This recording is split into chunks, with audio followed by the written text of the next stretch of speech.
I do want to welcome in our next guest, though, joining us now, Dale Smothers, the president and CEO of RDS Wealth Management, to talk more broadly about this market action that we're seeing. You know, Dale, we're getting hints that the government shutdown may be coming to an end. It's looking like we're heading in that direction, but we are still seeing some pressure in the markets today. You know, I'd love to just start with your thoughts on the market action we've seen lately. The late market action that we've seen, maybe over the past 2 weeks, has been a little bit rocky, Marley. Nobody would contest that. Earnings continue to come out good, and we still see these stocks that post maybe even better than expected earnings potentially sold off in spite of those things. You've got your exceptions. On is a great example. But the reason for this is the uncertainty of what lies ahead over the next 2 months. The government shutdown, first and foremost. A small blip from a government shutdown that lasts maybe a week or two is no problem. But when we get a 5-week government shutdown going on 5 weeks, people miss paychecks, uncertainty sets in, and we start to see this pullback that we're seeing at the moment. We also have a Fed decision coming up in December, and whether or not that is a cut is going to make a big difference on how the market reacts. And the Fed right now doesn't have the data that they need to make that decision as effective as they must. It's a high wire act. He's walking a tightrope here. Jerome Powell has to decide which is more important, risking inflation or risking a weaker labor market. And that uncertainty is not good for markets, as we're all aware. We've seen this uncertainty, and you mentioned the rockiness there. I know we've spoken before, and you were bullish heading into the end of the year. Sure. With this rockiness and this volatility that we're seeing, are you still bullish? We're still bullish. And, the thing is, I think that all of this shakes out. We've got the seasonal tailwinds of November and December. We've got a strong consumer perhaps headed into this holiday season. The data will tell, but right now the preliminary data is saying that at least starting in October, we see higher than expected holiday spending. Now, Marley, I'll tell you, there's probably going to be fewer presents under the tree, a little less wrapping paper to throw away, because people are spending more and getting less in this economy. But spending more is always a good thing in November and December, specifically for some of these retail stocks that we need to see. This broadening out must take place. So the type of uncertainty, maybe we're selling an overweight position in AI. I personally believe, and our firm strongly believes, that money will cycle back to the market. That it may set for a minute, as we've seen. It's pulled out of the market as a whole has fallen. But when we go back into the market with those dollars, we expect a broadening out, as we've seen in financials, we're seeing in energy, we're seeing in healthcare. These sectors stronger is a good thing for the market. I think it could lead 2026 into even a bull run. I'm predicting a 7,000, maybe even seeing a 7,100 S&P 500 by the end of the year. How we get there, we'll have some rocks, bumps, and certainly some pullbacks. But what we've seen is every pullback that we've seen to this point since April has been bought up, and I expect the same to happen over the next couple of weeks. So you mentioned this tech pullback and that it could be healthy more broadly for the market, bolstering some of these other sectors that need it. But I want to get your thoughts on the spending. I mean, these hyperscalers just spending trillions and trillions of dollars. And every time we get an announcement, it's either met with AI bubble concerns or a round of applause. And there doesn't really seem to be a ton of rhyme or reason for who's getting the applause and who's getting punished because they're citing bubble concerns.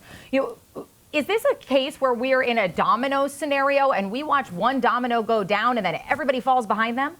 You read my mind, Marley. We've said this in the past. It kind of reminds me of a Three Stooges skit where, somebody owes somebody, and by the time it's done, there's only been $10 exchanged, but nearly $60 worth of debt has been forgotten about. This type of strategy of spend trillions in hopes that we will make perhaps billions and maybe trillions in the future, it for now has caused a significant bubble in the AI trade.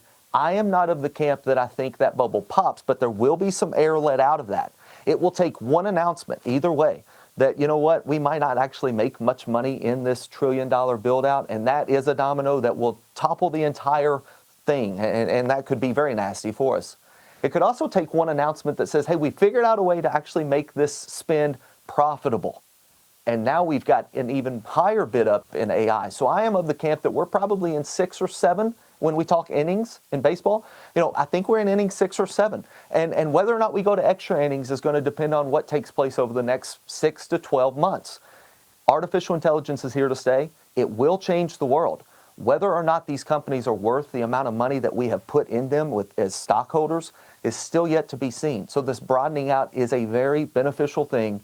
The dominoes have been set, and our fear is that if one falls, it could topple the entire system. Now, as a firm, our primary objective is to make sure that we're making money in the upside of the market and protecting investors against the downside, because we work primarily with retirees. So we've got a little exposure to this AI, but broad exposure is the overall objective, and seeking dividends for our particular investors is the number one game that we play here at RDS Wealth. If you're a long-term investor, I wouldn't fear the AI trade, but I would be cautious if you're a short-term investor or you need to take money from that portfolio. So if we're being cautious in this domino setup, we've got some macro uncertainty at play. We're witnessing this pullback. What are some of your stock picks right now, Dale? You know, I'm a huge fan. If we're looking for dividends, let's talk about that for just a second. I like the ETF HDV. Now, HDV is an ETF that pays high dividends. I would also look at just maybe, for instance, if you're a long-term growth investor, looking at SPY. These ETFs gives you the type of exposure that you need in the overall market, and you're going to see some appreciation in capital, as well as dividends that those stocks that are underlying in that ETF pay. But if we're looking for long-term growth, I'm a big fan still of the Mag 7, what was up till just a few weeks ago a laggard, Apple and Amazon.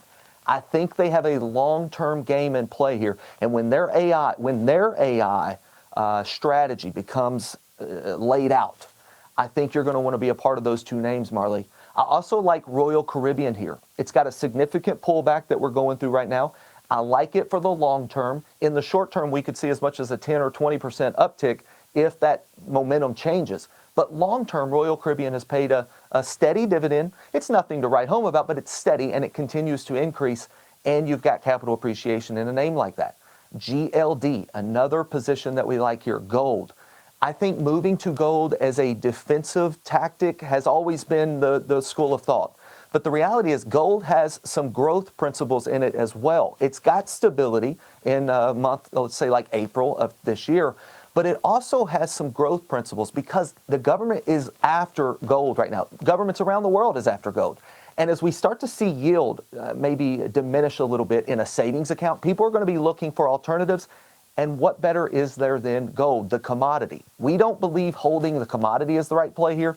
We think holding the ETF, let's say GLD, which has the underlying commodity, you benefit from the underlying commodity's uptick in price, but you have the liquidity you need if you actually need that income. One last name, Marley, I'll give you here. In the AI play, I believe AI is going to change the world. I think some air is likely to be let out of this bubble. I don't think it pops. A name that you can buy right now on a very steep discount from its high is CoreWeave.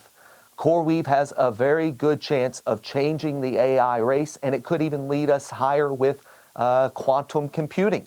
So when you're looking at names like Rigetti or IONQ, right? When you're looking at those names, you might also look at CoreWeave. If you're a long-term player in AI or quantum computing, CoreWeave's on sale right now. I like that name. We like sales, right? I like sales. Like sales. All right, Dale, thanks so much for being with us today. That's Dale Smothers, President and CEO of RDS Wealth Management.